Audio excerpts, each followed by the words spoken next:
Then Simon Peter, having a sword, drew it and struck the high priest's servant and cut off his right ear. The servant's name was Malchus. So Jesus said to Peter, "Put your sword into its sheath. Shall I not drink the cup that the Father has given me?" All right, now think about this for a minute. If you're Peter, like, how confused would you be? Okay, first of all, you got to admire Peter's spunk here. There's hundreds of soldiers. And here's Peter. They have two swords. We know this because in the Last Supper and the others, it says, Lord, he says, bring a sword. And they're like, well, we have two. And he's like, that'll do. So we know that there's at least two swords among the disciples. And he told them to bring the swords. Now, Peter, oh, God bless Peter. He comes out swinging, right, against hundreds of armed soldiers. He's like, no, this isn't happening. And so he pulls out his sword and he cuts this dude's ear off.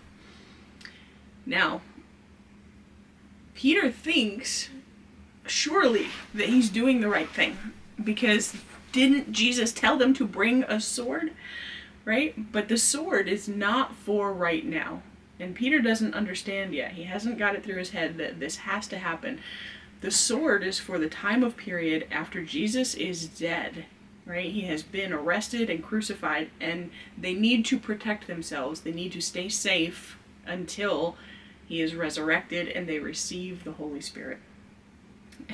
So Peter comes out swinging, and Jesus tells him, put away your sword. This has to happen, right? And not only that, in fact, it's not in this one. It's in, I can't remember which of the others. Is it in Mark or Luke? I can't remember, but in one of the other Gospels, it actually says that Jesus healed the man's ear, who Peter had lopped it off, and Jesus heals it for the guy. Now, can you get it? I get flabbergasted at this. If you are one of those people who are there to arrest Jesus, and you see him perform a miracle in your presence, he heals your ear as you are there to arrest him, and you still cannot see who he is. You still can't recognize the Messiah who is standing in front of you.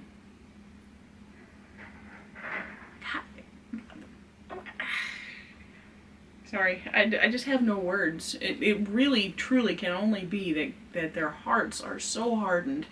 God has hardened their heart, or they have hardened their own hearts, that they are blind to see him. What's right in front of them. After they fell to their knees in recognition. They recognized him when he spoke. Fell to their knees.